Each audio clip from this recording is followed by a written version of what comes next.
Donc Karine Gonzalez, je suis directrice du pays Pyrénées-Méditerranée, qui est une association, loi 1901, qui regroupe 4 communautés de communes, 505 000 habitants, 58 communes, entre mer et montagne, et un territoire frontalier avec l'Espagne et la Catalogne.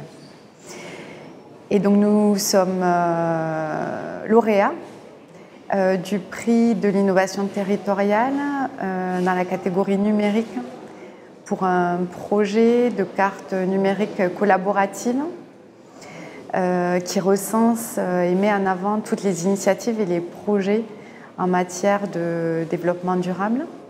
Alors j'ai reçu ce prix des mains de Raymond Val, président de l'ANPP, et Emmanuel Kessler, président de Public Sénat. Là, je représentais mon président qui ne pouvait pas être là et qui était très honoré que ce soit le président de Public Sénat qui nous remette le prix. Voilà, c'était une ambiance de réelle cérémonie dans un lieu, très beau lieu.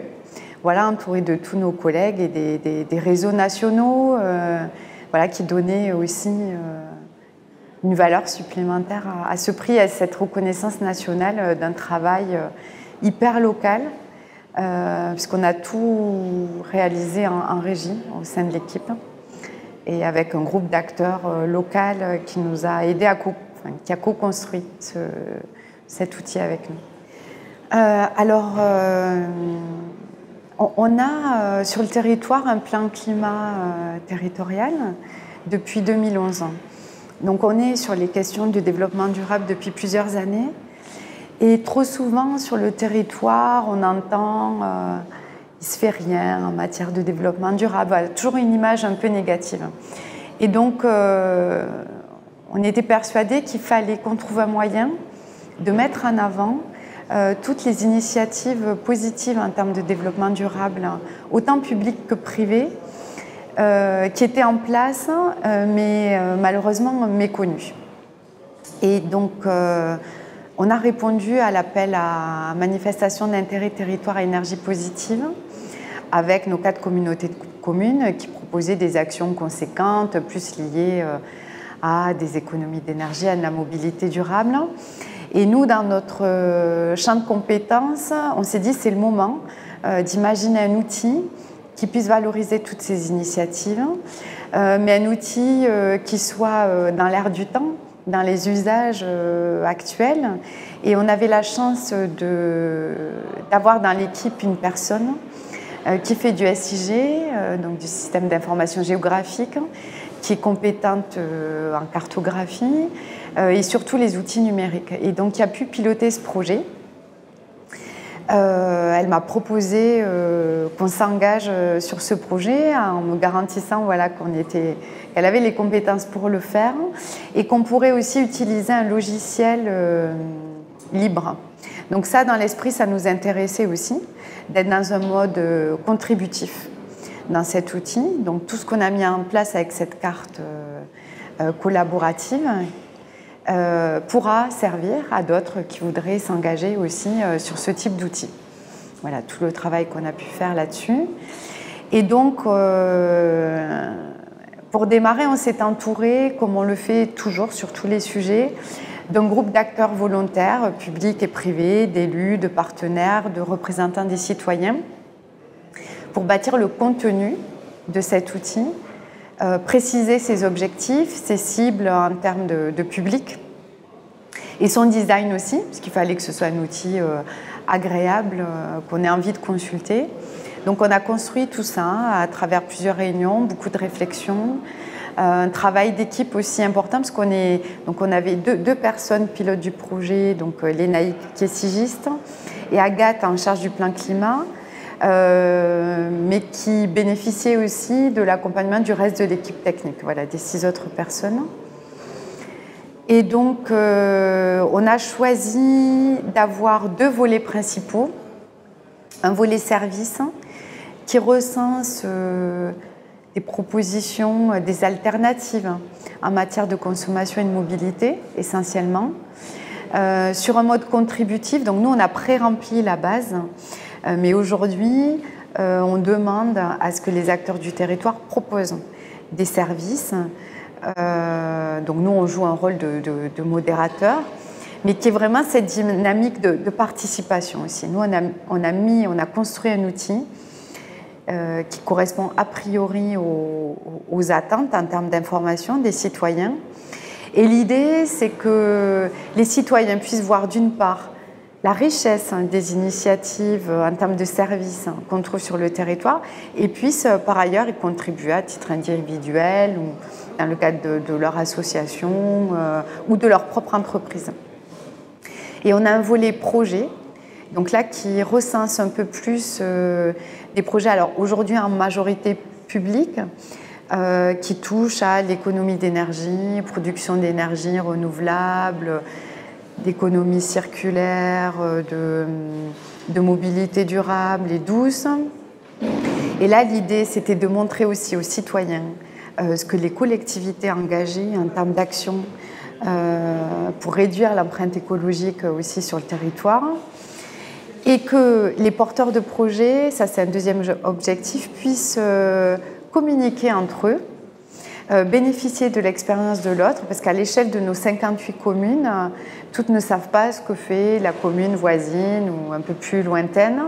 Et donc, pour une commune qui, par exemple, veut s'engager dans un réseau de chaleur bois, qui puisse trouver sur cette carte une autre commune qui a déjà réalisé un tel projet, puisse aller jusqu'au plan de financement et des sources de financement aussi de ce projet-là, et puisse prendre contact avec cette autre commune pour, je dirais, aller peut-être un peu plus vite et profiter voilà, de l'expérience de l'autre.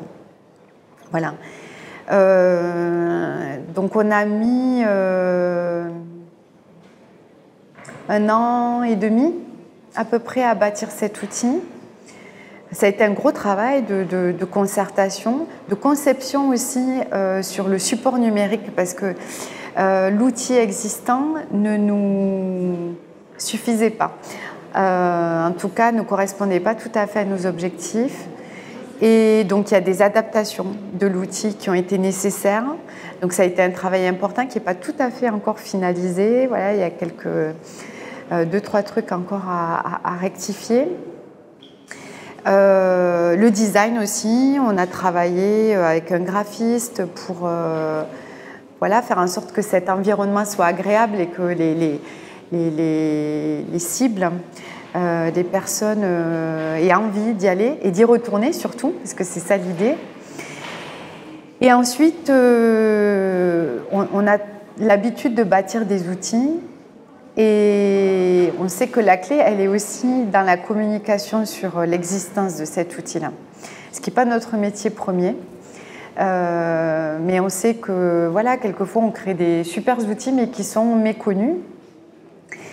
Et donc, on s'est dit, c'est quand même un outil riche dans les thématiques, pluriel dans les cibles. Donc ça rendait le message un peu complexe, voilà, pour tout expliquer comme je suis en train de le faire. Et du coup, on s'est dit, il faut qu'on ait une campagne de communication qui interpelle, qui rende un peu, qui attise la curiosité des personnes et qu'elles aient envie d'aller un peu plus loin. Donc, on a bâti la campagne de com sur le principe d'un site de rencontre. Voilà, en se disant que de toute façon, les objectifs de cet outil correspondaient à ça, c'est le site de rencontre des initiatives en termes de développement durable, des initiatives durables. Donc le citoyen rencontre un projet, rencontre un service, les porteurs de projets se rencontrent, se mettent en réseau. Voilà, et donc, je vais peut-être le montrer. On a développé toute une campagne avec des petites annonces qui sont bien sûr en lien avec le contenu de cette carte. Voilà, avec des noms, des pseudos, comme on peut le trouver sur les sites de rencontres. Et donc, on a développé une dizaine de petites annonces comme ça sur la consommation locale, sur l'engagement des collectivités. sur la mobilité douce, à vélo, sur le zéro phyto, sur les alternatives en matière d'énergie. Voilà, on a décliné tout ça sur différents supports, des affiches, des cartes postales, des petites cartes qu'on dépose dans les communes, dans les commerces, une campagne de pub sur Facebook, bien sûr. On est sur les réseaux sociaux, sur cet environnement numérique. Différents petits objets aussi qu'on va offrir à l'occasion pour que... L'idée, c'était que la campagne dure aussi, qu'on n'ait pas qu'un seul visuel, qu'un seul message, et qu'on puisse utiliser ça et faire une petite animation dans la limite de nos moyens et de ce qu'on sait faire. On n'est pas un cabinet de communication. Voilà, mais c'était aussi important qu'on réfléchisse à ça, à comment on fait connaître cette carte-là. On a fait ça encore en régie, donc en équipe. Voilà, c'était assez amusant à faire d'ailleurs. Et on est content des premiers retours qu'on a sur cette campagne de com qui, dans les premiers retours que l'on a, atteint son objectif, interpelle en tout cas. Voilà. Et on espère que la consultation de l'outil intéresse et va amener à d'autres consultations et surtout un enrichissement de la base.